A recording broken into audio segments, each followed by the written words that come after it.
Fala pessoal, tudo bem? Aqui está falando é o professor Renato e na aula de hoje nós vamos começar a falar um pouquinho sobre as principais características, diferenças, né, do espaço agrícola brasileiro. Para isso a gente vai fazer primeiro uma análise sobre as principais características no âmbito geral, para depois a gente falar um pouquinho sobre o processo e sobre o tipo de produção característico do nosso território. A primeira coisa que a gente precisa entender de agricultura no Brasil é que o Brasil é um dos maiores produtores agrícolas do planeta, né? E além das questões, decisões políticas, né, além das questões sociais, econômicas que envolvem todo esse processo, a gente precisa analisar também algumas questões naturais, né, que contribuem muito para atividades agropecuárias, né, da agricultura e da pecuária no Brasil. A primeira delas é o clima extremamente favorável. Como a gente já sabe, grande parte do nosso território está inserido dentro das áreas tropicais, né? Portanto, nós temos uma grande quantidade de calor, uma grande quantidade de luz que é essencial, né, para esse tipo de produção. Além disso, nós temos, né, grande parte do nosso território com chuvas abundantes, pelo menos em alguma parte do ano, né, sendo outras regiões também com chuvas abundantes ao longo de todo o ano. Então, nós temos um clima extremamente favorável. Outra característica muito importante é o nosso relevo, que a gente já estudou em outras aulas. Né? A gente sabe que o nosso relevo é um relevo antigo, né, pouco acidentado, né, com grandes áreas planas, tanto planaltos quanto planícies. Nós também temos áreas, né, de intensa atividade fluvial que torna solos férteis, com muitos nutrientes vindos de outras regiões. Então nós temos um solo, né, além de fértil, né, pela sua composição geral, também um relevo pouco acidentado. Outra coisa importante também que a gente precisa entender é que nós temos um território vasto, né, com grande possibilidade. E além disso tudo, nós temos uma população bastante grande, né, de aproximadamente 210 milhões de habitantes, né, o que faz com que nós tenhamos um grande mercado consumidor, tanto a nível interno, regional, quanto também a nível externo. Lembrando que o Brasil, né, é um dos maiores produtores e exportadores de recursos, né, e de materiais associados à agropecuária. E outra questão importante também é que existe, né, e existiu ao longo dos últimos anos, um grande incentivo por parte tanto do governo federal quanto das iniciativas privadas desse setor. Portanto, existem uma série de mecanismos de incentivos fiscais, financeiros, né, que fizeram com que grande parte desse setor, principalmente aquele voltado, né, para a grande produção, tivesse uma ampla modernização, o que ampliou ainda mais nessa capacidade do Brasil de ser um grande produtor e de se inserir no mercado internacional como um grande produtor, né, dentro da agropecuária mundial. Então, outras características importantes que a gente precisa entender é que nem tudo são flores, né? Apesar de, né, de sermos aí um dos maiores produtores do planeta, nós temos que entender que existem grande parte, né, uma série de setores tecnicamente, tecnologicamente atrasados, né, que a gente chama de setores tradicionais. Né? Já os setores modernos, que são esses que a gente está falando, principalmente associados ao que a gente chama de agronegócio, né, empregam mais avançados recursos técnicos, alta produtividade, enquanto os setores tecnicamente atrasados, tecnologicamente atrasados, têm pouco recurso financeiro para poder investir, tem pouca terra para poder plantar. Né? Então nós temos uma série de diferenças. A gente pode dizer que o espaço rural brasileiro é um espaço de disparidade muito grande. Né? No nosso espaço rural, ainda e cada vez mais vem predominando, né, o sistema que a gente chama de plantations. Lembrando que o sistema de plantations é aquele sistema que está associado a uma série de questões, como, por exemplo, né, os grandes latifúndios, grande quantidade de terra, né, com produção de monoculturas, ou seja, uma única tipo de produção, voltada única e exclusivamente para o mercado externo. Esse é o sistema que predomina. Então, o Brasil é um dos grandes produtores, né, do sistema agropecuário mundial, mas isso não significa necessariamente que temos uma grande quantidade de produtos que são produzidos nesse sistema que vão para o mercado interno brasileiro. Outra coisa que a gente sabe é que quanto mais se gera dinheiro e quanto mais dinheiro, né, circula dentro desse setor, maior é a competição. E a competição entre desiguais, como por exemplo os grandes proprietários, grandes latifundiários, políticos, senadores que estão inseridos nesse ramo, né, e os pequenos produtores dos interiores dos estados brasileiros, essa competição desigual entre esses grupos, né, tanto em relação a incentivos fiscais, incentivos financeiros, quanto também a poder político, faz com que cada vez mais nós tenhamos uma estrutura que é concentradora. E é importante a gente lembrar que essa estrutura concentradora, né, já é histórica, já vem lá desde o processo, né, das Seis Marias, né, que é aquela divisão de terras, né, depois também das capitanias hereditárias. Nós temos uma série de processos, né, históricos que concentram muita terra na mão de poucas famílias. E esse processo, recentemente, a partir da inserção do Brasil nesse cenário de grandes produtores do setor agropecuário, fez com que a competição interna por terras crescesse muito. E essa competição interna, obviamente, acaba acarretando na perda da terra do mais fraco. Portanto, o mais fraco é forçado a vender, né, tanto por uma questão política, até mesmo pelo uso da força. Né? Então, a gente sabe que, apesar de fazer grande parte, né, e aproximadamente 25% do nosso PIB, a gente sabe que existe uma série de problemas, né, além também de uma série de benefícios que o setor agropecuário dá para o Brasil. Então, soja, café, laranja, cana-de-açúcar, milho, feijão, são os produtos agrícolas brasileiros com maior destaque. Né? Já, por exemplo, a produção de trigo apresenta problemas, pois é um dos principais produtos de importação, né? Devido às condições climáticas e tal. Outra questão importante é que, gradativamente, dentro do cenário internacional, devido ao poder econômico, né, e a rápida inserção do Brasil e o tamanho que o Brasil vem tomando, né, em relação à produção agropecuária, né, existe uma série de barreiras alfandegárias, né, que vão sendo estabelecidas para tentar barrar os produtos brasileiros, né, para poder fazer com que os produtos brasileiros não se tornem competitivos dentro do cenário internacional, principalmente em alguns países como Estados Unidos, China, né, para que esses países, né, comprem dos seus produtores internos. Por exemplo, a soja brasileira, apesar de ser amplamente vendida no mundo inteiro, né, nós sabemos que essa soja brasileira recebe uma série de barreiras alfandegárias protecionistas, ou seja, essa soja brasileira fica mais cara ao chegar no exterior. Isso faz com que os produtores locais, industriais locais, comprem sojas locais e não a soja brasileira. Portanto, o Brasil precisa produzir cada vez mais para diminuir, né, o preço, né, para poder ganhar em quantidade. E quanto mais isso se faz, mais terra precisa. E quanto mais terra precisa, uma série de problemas, como, por exemplo, o desmatamento acontece. Outro problema muito sério também são as barreiras que não são tarifárias, que são as barreiras zoossanitárias e fitossanitárias, que estão associadas basicamente a tentar impedir a comercialização de produtos, né, associados a animais vivos não vacinados, plantas com fungos, bactérias cultivadas com agrotóxicos nocivos. Isso é um grande problema no Brasil recente. Por quê?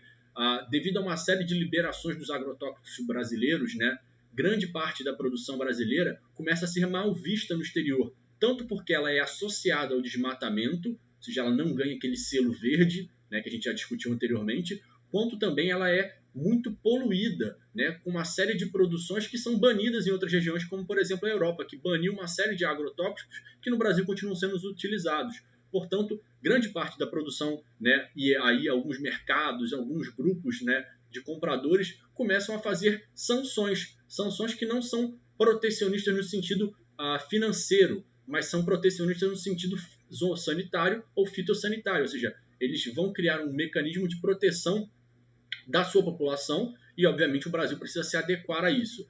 Então, nós temos uma série de problemas associados não só à produção, mas também à destinação dessa produção, né? E que também estão inseridos dentro do processo do capitalismo, né? Desse capitalismo associado à agricultura, que a gente pode chamar de um capitalismo verde, né? Que é extremamente importante, né? E no caso brasileiro é uma das bases de sustentação da nossa atividade industrial, da nossa atividade econômica, nosso PIB, né? Tem, como a gente já disse, aproximadamente 25% pautado, né, no agronegócio. A pecuária brasileira já também extremamente potente, principalmente na criação de aves e de bovinos, também é extremamente importante, né?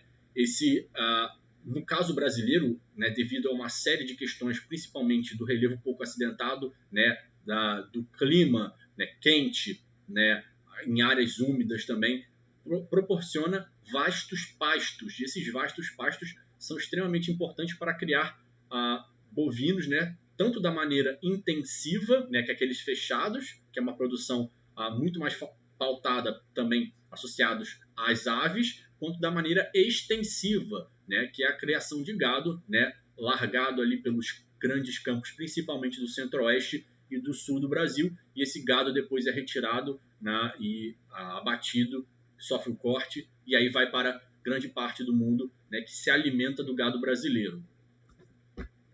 Então, o Brasil, como a gente sabe, é uma das maiores potências agrícolas do planeta, né? Mas a gente sabe, já disse, das realidades diferentes que existem aqui. A gente tem um próspero agronegócio, né, que é voltado à produção de commodities. Lembrando que commodities são aqueles produtos que têm baixo valor agregado, mas se são produzidos em grande quantidade, geram grande quantidade de capital, né? E esse é o problema, por exemplo, da soja, da cana-de-açúcar, laranja, algodão, café e da agricultura brasileira, né, da economia brasileira como um todo. Por quê? Porque para a gente poder ter uma grande quantidade de capital, a gente precisa produzir muito.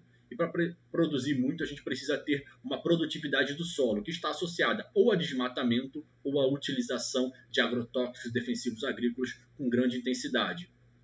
Esse tipo de produção contrasta com a tradicional agricultura familiar, agropecuária familiar, que geralmente está associada a pequenos proprietários rurais que utilizam aquelas técnicas muito antigas, né, oriundas de família, né, sem grande maquinário, com mão de obra familiar, que basicamente produzem alimentos destinados ao abastecimento do mercado nacional.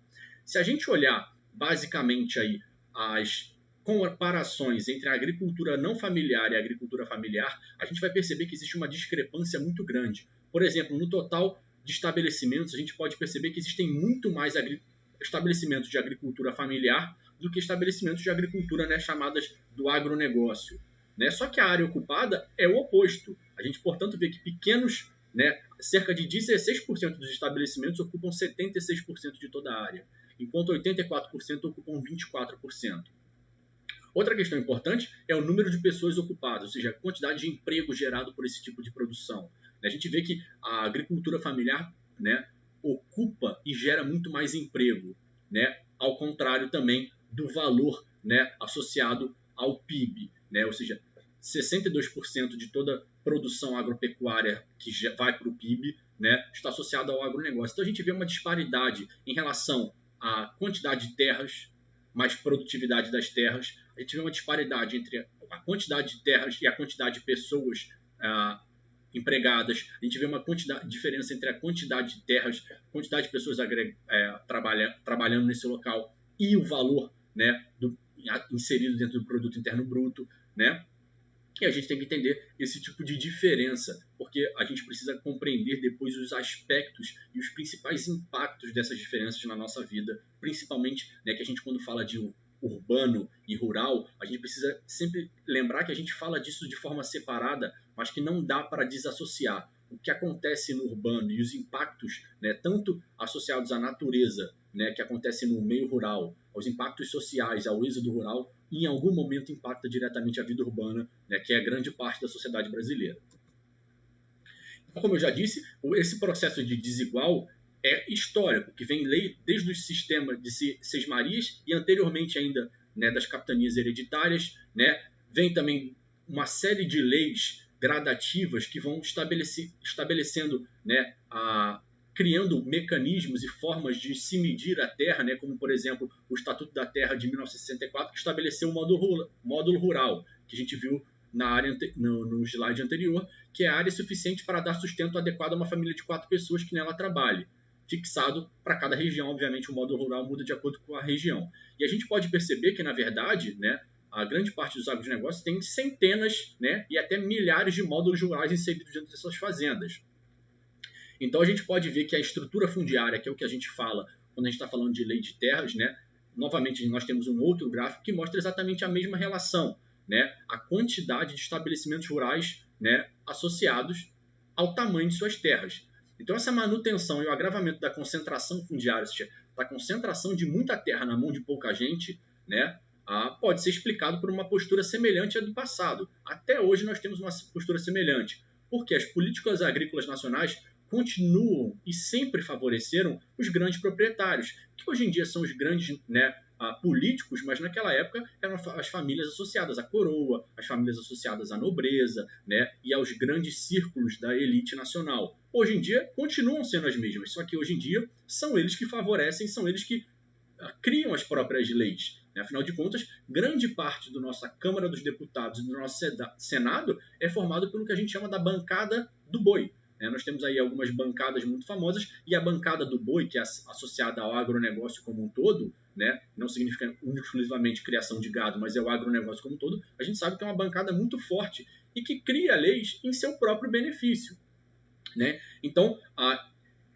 essas políticas agrícolas, né, nacionais favorecendo os grandes proprietários, e se dá principalmente através de incentivos fiscais, concessão de crédito para aquisição de maquinários, tecnologia e terras, que tornam ainda mais competitivos. O problema é que esses caras, quando se tornam mais competitivos, eles se tornam competitivos em relação ao pequeno produtor, que não é nada competitivo, que se for ao BNDES pedir um empréstimo para próximas safras, vai ter que provar uma série de coisas, uma série de formas de que ele vai conseguir pagar aquele empréstimo. Enquanto um grande proprietário tem uma série de outras terras para dar como garantia. Então ele consegue esse empréstimo com muito mais facilidade, ou seja, ele consegue garantir o investimento para as próximas safras, né? Com isso ele consegue ter a agricultura a longo prazo, enquanto o pequeno produtor está vivendo o dia a dia. E aí, esse vivendo o dia a dia, ele não consegue garantir que vai ter a safra no ano que vem. E aí ele vai ser pressionado para vender a sua terra por um grande proprietário, que é o prefeito, que é o primo do governador, que está associado e é amigo do político regional. Então nós temos uma série desses processos que vão forçar gradativamente uma competição desigual. Essa competição desigual, gradativamente, vai gerar mais e mais estrutura fundiária concentrada na mão de poucos grandes empresários no Brasil.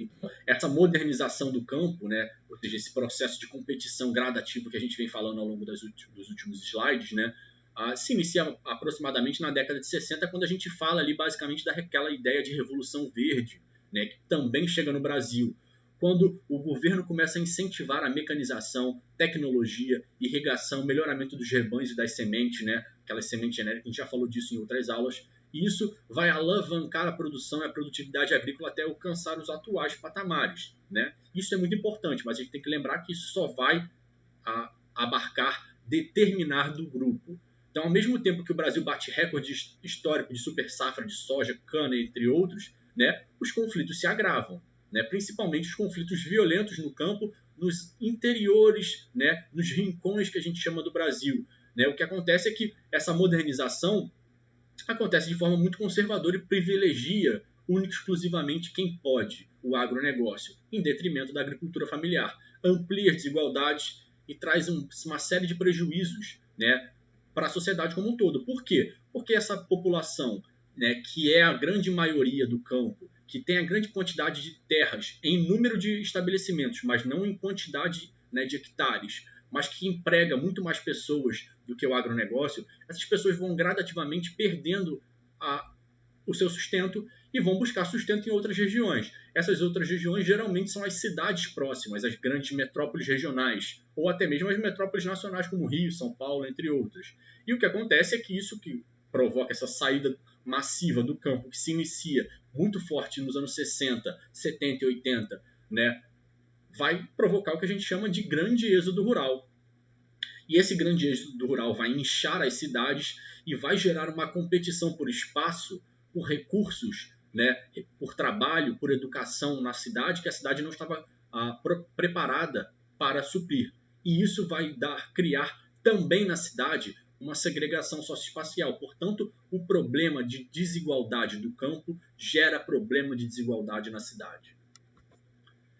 E aí a gente pode também falar das diferenças de relações de trabalho que também se modificaram conforme esse tipo de transformação. A gente tem que entender que no campo existem uma série de formas de trabalho. Historicamente, nós temos os escravos que sempre trabalharam no campo, né? E nós temos também os escravos que a gente chama de escravos modernos, né? Que são, por exemplo, os boias frias, que não é escravo, mas também trabalha num ritmo de escravidão, né? Recebe por dia de trabalho, mas não ganha o suficiente para comida, roupa e moradia. Outra coisa, condições insalubres. Outra coisa, trabalha por safra. Portanto, ele vai trabalhar nos momentos de colheita, né, mas não nos momentos de plantio, né? Então, nós temos aí pessoas que ficam circulando pelas áreas, né, de colheita do Brasil, né? Os boias frias, eles circulam o Brasil inteiro trabalhando momento em momento, sem ter um trabalho fixo, sem ter uma carteira de trabalho.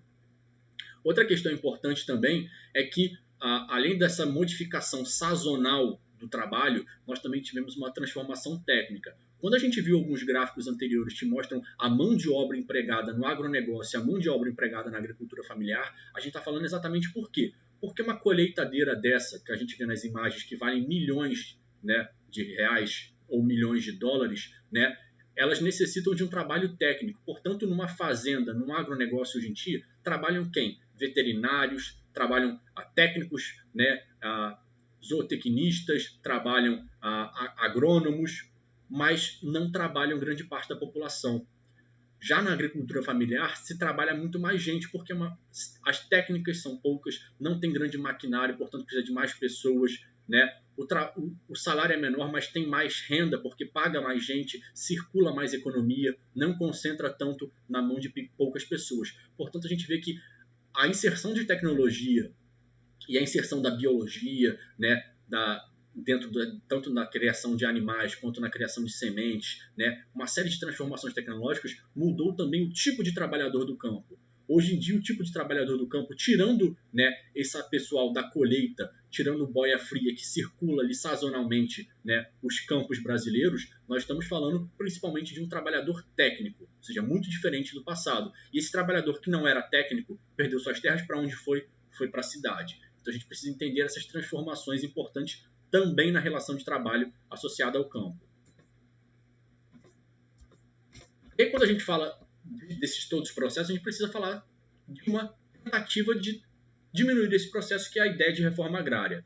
A reforma agrária é uma ideia, né, que está na nossa Constituição, ou seja, é uma lei, né, que tenta reverter a estrutura fundiária, mas o grande problema da reforma agrária é que você precisa convencer a que ela seja aplicada, né? E ela vai ser aplicada por quem? Pelo poder legislativo e pelo poder executivo, que hoje em dia geralmente é formado por pessoas que são contrárias à ideia de reforma agrária. Porque a reforma agrária basicamente é transformar setores improdutivos em setores produtivos. Como? Distribuindo para pessoas e grupos de pessoas sem terra. Então, basicamente, a ideia de reforma agrária é pegar aqueles setores ou áreas improdutivas, né, dos grandes latifúndios e dividir por grupos e setores sem terra para que eles se tornem produtivos. Porque se a gente sabe, segundo a nossa Constituição, a terra ela tem uma função social que vai além da função econômica. A terra é lugar de moradia, a terra é lugar de produção de sustento,